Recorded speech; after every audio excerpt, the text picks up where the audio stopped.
कतारमध्ये 8 भारतीयांच्या फाशीला स्थगिती, शिक्षा झालेले 8 जण नौदलाचे माजी अधिकारी।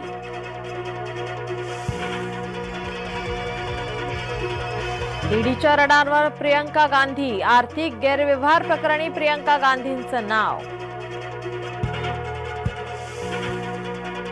कारागृहात कुत्ताला 2016 नंतर कोण कोण भेटलं, सलीम कुत्ता प्रकरणी नाशिक पोलिसांनी मागवली माहिती।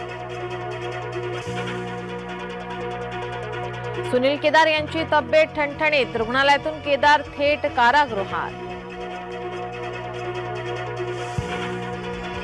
राज्यात पेट्रोलचे दर कमी होणार, किमान 7 ते 8 रुपयांनी दर कमी होण्याची शक्यता, विश्वसनीय सूत्रांची माहिती। पंढरपूर विठ्ठल मंदिरातले घोटाळे उघड, महाराष्ट्र मंदिर महासंघाचा गौप्यस्फोट, घोटाळ्याची चौकशी करा, महाराष्ट्र मंदिर महासंघाची मागणी।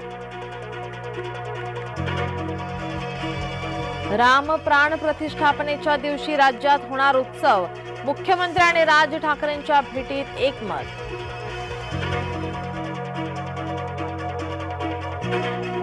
20 तारखेला निघायचं ते आरक्षण घेऊन यायचं, जरांगेंची मराठ्यांना आश्वासक हाक।